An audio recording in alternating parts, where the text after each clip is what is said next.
Report card मुहिम में एक बार फिर हम अपने दर्शकों का स्वागत करते हैं और आज हम लोग कुछ खेतों में आए हुए हैं। यहाँ पर हमारे बराबर में जो बैठे हैं वो गोचर महाविद्यालय कॉलेज से रिटायर्ड हैं और अपने खेत में कुछ यहाँ पर मजदूर काम कर रहे हैं। ये उनका समर्पण है और ये समर्पण बताता है कि जो रिटायरमेंट के बाद आज भी इस चिलचिलाती धूप में मज़दूरों को वॉच कर रहे हैं। तो डिग्री कॉलेज में उन्होंने किस तरह से बच्चों को वॉच किया होगा, वहाँ के स्टूडेंट को किस तरह से उन्होंने गाइड किया होगा, इसी पड़ताल पर हम लोग बात करने की कोशिश करते हैं। सर, अपना पूरा परिचय दीजिए। नाम से? जी जी जी जी ये जी।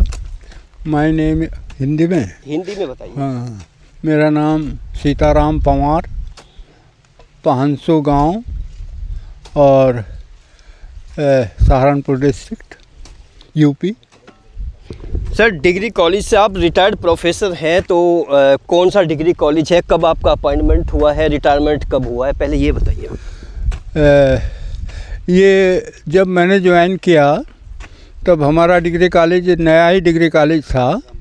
शायद ये 59 में इसको डिग्री लेवल का मान्यता मिली थी और तब आगरा यूनिवर्सिटी थी, आगरा यूनिवर्सिटी से एफिलिएटेड था। फिर 1967 में आगरा मेरठ यूनिवर्सिटी बनने के बाद ये मेरठ यूनिवर्सिटी के अंडर में आ गया था। मैंने यहाँ 1962 में एज लेक्चरर ज्वाइन किया था।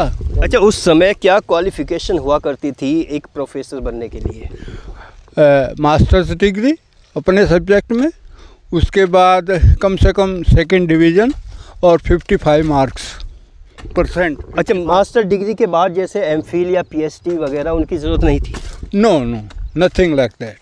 अच्छा, ये बताइए, जैसे आपने पढ़ाई की उसके बाद आप प्रोफेसर बने, क्या आप प्रोफेसर ही बनना चाहते थे या कुछ और बनना चाहते थे? ये थोड़ा टफ क्वेश्चन है, लेकिन ये मुझे बेटर जॉब लगी इसलिए ज्वाइन कर लिया था।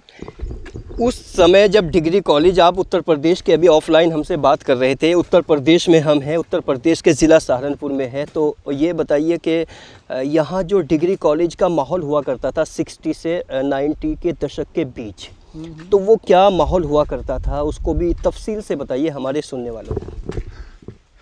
अब जहाँ तक स्टूडेंट टीचर्स का रिलेशनशिप का संबंध है, तो वो तो बहुत अच्छी थी और टीचर्स जो हैं अपने बच्चों को बच्चों की तरह समझते थे और टीचर्स और लड़कों में जैसी आजकल की प्रॉब्लम होती हैं ऐसी हमको तो कभी फेस करनी नहीं पड़ी। अच्छा, आजकल की प्रॉब्लम किस तरह की होती हैं? टीचर्स उतना रेस्पेक्ट नहीं ले पाते, पता नहीं अब टीचर उसमें दोषी हैं या स्टूडेंट दोषी हैं, ये तो नहीं कह सकते। नहीं, आपका अनुभव क्या कहता है जो पर्सनल आपने एनालिसिस किया है? नहीं, पर्सनल एनालिसिस तो ये है कि ये इस तरह का एक स्थिति है कि it varies with the person to person vary करता है। कोई अब बड़े सम्मान भी पा रहे हैं टीचर्स भी कॉलेजों में, स्कूलों में। आपका सब्जेक्ट क्या हुआ करता था? मेरा एग्रीकल्चर इकोनॉमिक्स सब्जेक्ट था। और सबसे इम्पॉर्टेंट बात हम अपने दर्शकों को बता दें कि कहीं ना कहीं जो सिम्टम्स होते हैं उस मतलब अपनी जॉब के दौरान, अपने कार्यकाल के दौरान, उसी सिम्टम्स के साथ जो यहाँ पर सर बैठे हुए हैं, एग्रीकल्चर यानी कृषि, खेती उनका एक सब्जेक्ट हुआ करता था, लेकिन रिटायरमेंट के बाद भी आज मैं उसी सब्जेक्ट के ऊपर काम कर रहे हैं। जी, मैं तो काश्तकार का ही लड़का हूँ और खेती की जिम्मेदारी फ्रॉम द वेरी बिगिनिंग, बचपन से ही हम खेती में काम करते रहे और जब हमारे जिम्मे आया तो हमने शुरू कर दिया। अच्छा, कुछ ऐसी यादों को शेयर कीजिए हमारे दर्शकों के सामने जो मतलब एज अ प्रोफेसर जब जॉब करते थे तो आपको कुछ लगा कि वास्तव में वो घटनाएं आप याद करते हैं, कुछ इमोशनल, कुछ अटैचमेंट, कहीं कुछ ऐसी बात जो लगती है कि डेडिकेशन को रिप्रेजेंट करती है? ऐसा कोई एक्स्ट्राऑर्डिनरी एबनॉर्मल सिचुएशन मेरे सामने तो आई नहीं। मैं तो बड़ा स्मूथली पूरा मेरा कैरियर खत्म पूरा हो गया। अच्छा, स्टूडेंट को आप किस तरह से कोऑपरेट करते थे और डिग्री कॉलेज की जो क्लासेस होती थी वो किस तरह से चलती थी आपके ज़माने में? बड़ा रेगुलर था क्लासेस का। इस टीचर्स अपने पीरियड्स लेते थे। अब हम सुनते रहते हैं कि टीचर्स कॉलेज में आते तक नहीं इधर। हाँ, अब प्रोफेसर जो है वो कॉलेज में नहीं आते, ना स्टूडेंट कॉलेज में जाता। सुनते रहते हैं। हाँ, ये हकीकत भी है, लेकिन ये इतना बदलाव आपको क्यों, मतलब क्या लगता है इस बदलाव के पीछे?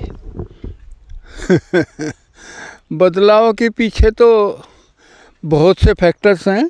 सामाजिक फैक्टर भी है, राजनीतिक फैक्टर भी है और दूसरे फैक्टर्स भी हैं। कुल मिला के स्टूडेंट्स का, टीचर्स का, सबका जो उस तरह का एटमॉस्फेयर था वो तो अब नहीं है। अच्छा, सामाजिक फैक्टर क्या है, इसको भी एक्सप्लेनेशन के थ्रू समझाइए। सामाजिक फैक्टर्स, सामाजिक रिलेशनशिप ही सामाजिक है।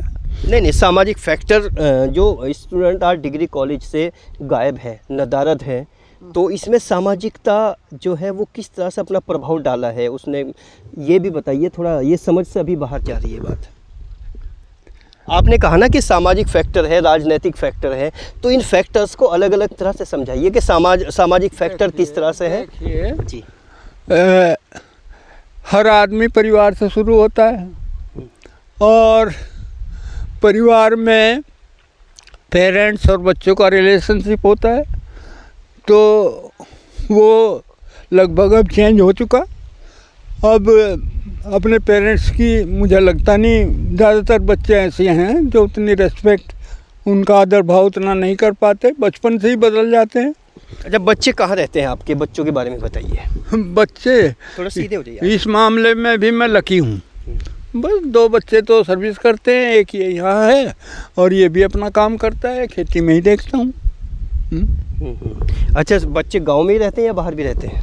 दिल्ली में रहते हैं 2, तो ये मेरे पास रहता है। अच्छा, अमूमन जो रिटायरमेंट के बाद है लोग शहरों में शिफ्ट हो जाते हैं, आपने गांव ही क्यों चुना है? भाई मेरा बिजनेस था खेती, और खेती इज माई हॉबी।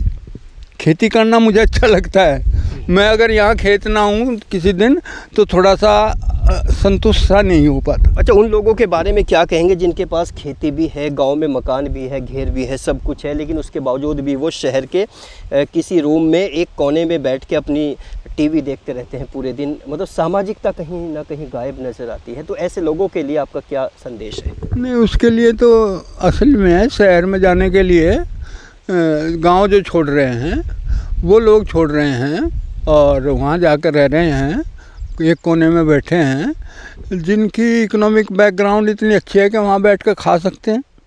गांव में अगर उनकी खेती है तो उसी की आमदनी पर वो निर्भर करते हैं, या उनके बच्चे कहीं बाहर सर्विस में हैं उनसे अपना लेते हैं।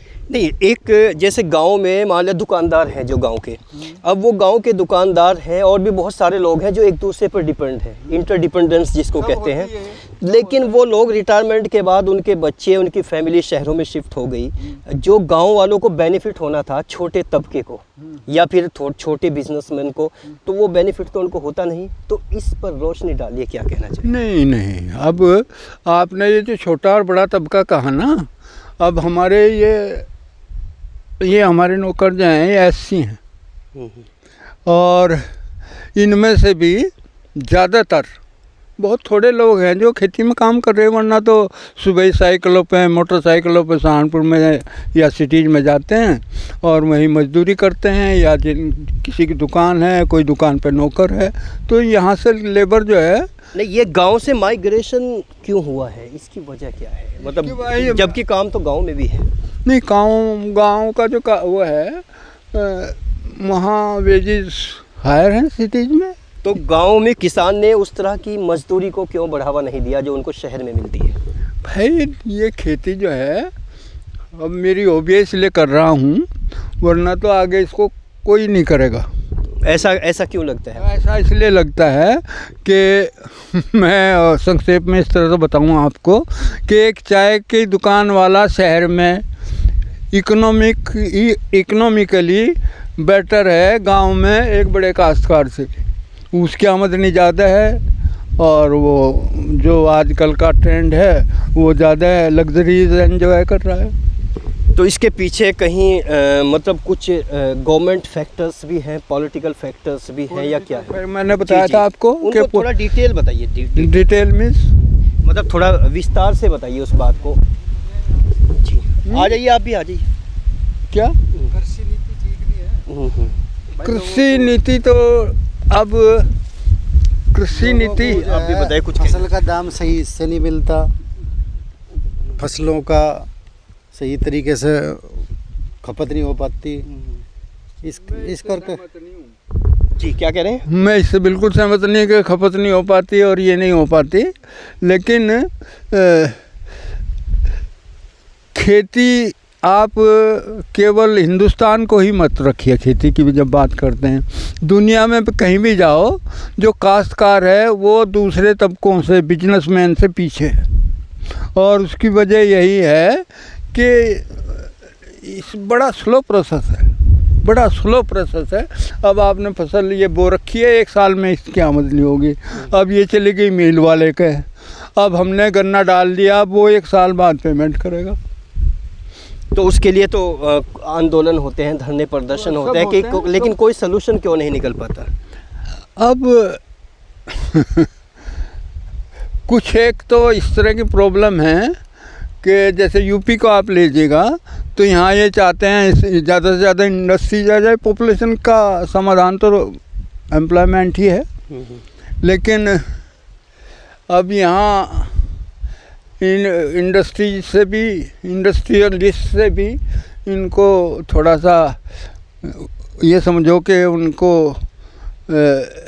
किसी तरह से समझा बुझा। अच्छा सर, ये बताइए कि जैसे मतलब आप 25, 30, 36 साल आपने बताया है, इतने साल का कार्यकाल रहा है। उस कार्यकाल में अंतिम व्यक्तियों को शिक्षा के क्षेत्र में आपने क्या कभी कोई बढ़ावा दिया है?